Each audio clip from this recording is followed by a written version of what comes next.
If anyone had told me a year ago that I'd be standing behind a one-way mirror, about to interrogate an alleged werewolf, I would have assumed they'd mixed up my life with a movie plot. And it wasn't just any werewolf that they found, it was an alpha. I was told that people couldn't stay in the same room as him for more than a few moments. He was capable of making grown men tremble without muttering a single word. But here I was, clutching my notebook so tightly it was threatening to become part of my body, waiting for my one-on-one interrogation with him. Through the glass, the room looked painfully simple. Two metal chairs facing each other across a table, bright fluorescent lights humming above, the kind of setup that screamed crime documentary vibes. One of those chairs was mine. The other, well, that was apparently for him. Him, the alleged werewolf. The words still felt ridiculous in my head. Werewolf. Like, what was I even supposed to picture? A big hairy creature in shredded jeans? Fangs? A Twilight reject?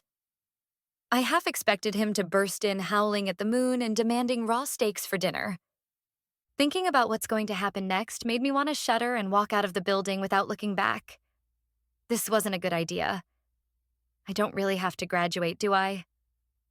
Why in the world did I have to take an elective psychology course that now has put me in this place? My psychology professor, I'm better than you. Real name, Dr. Eliza Harrington. Delighted in pointing out every flaw I made in that course. I knew that her classes were tough, but I didn't know that it would reach a point where I would be involved with a classified project like this. My professor didn't want to let me pass her course, and she was going to fail me. Then, right before the exams, she called me into her office and told me that the only way I could pass her course was through this classified project. I obviously agreed, thinking it's an easy assignment. But no, my assignment was get answers out of an alleged werewolf the government's been secret in a lab for 6 months. Totally normal. Try not to faint when you see him, Harrington muttered now, standing beside me with her arms crossed like an evil Disney stepmother. Two security guards gave us the side, their expressions blank in that paid to ignore the crazy kind of way. I wasn't planning to faint. I whispered back, though my palms were already sweaty. You will follow the methods outlined in the material I gave you. You will not deviate. You will not provoke him. He is chained, but he is not harmless. Do you understand? I forced myself to nod again, though my throat was too tight to form words. Professor Harrington's gaze lingered on me for a beat too long before she spoke again. You think you're prepared? She said flatly. You're not. None of us were the first time. The moment he steps through that door, he will look at you. And it will feel like he sees every thought you've ever had. That's not exaggeration. It's how he operates. Silent, watchful, predatory. Her tone dropped lower, colder. Those chains aren't for show.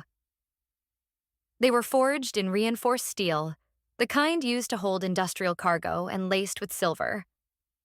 We believe the silver in them is stopping him from breaking them off and shifting, but we're not really sure since he hasn't shifted since we got him. My chest tightened, but she didn't stop. You will want to believe he's human when you look at him. The facial expressions, the eyes, the way he can tilt his head just so. It's all mimicry. He's studied us, refined it, perfected it. He knows how to look harmless, how to act like a human. She added one last warning. So when you go in there, do not think of him as a man. He isn't. He's a patient predator. And then, the door on the far side of the interrogation room opened. 5 massive guards walked in first, boots echoing on the concrete. They were surrounding him like a swarm of bees. Him, the alleged werewolf alpha, Jungkook. Shackles clinked around his wrists and ankles, thick enough to weigh down an elephant. They weren't treating him like a suspect. They were treating him like a nuclear weapon that could explode any second. But what really knocked the air out of me was he wasn't a monster. He wasn't the wolfman from my imagination. He was a man, an unfairly attractive one.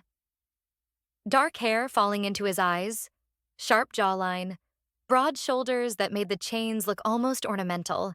and tattoos that crept from his bright orange scrub-style uniform that he was wearing. He carried himself like the shackles were nothing, like the room belonged to him, like we belonged to him.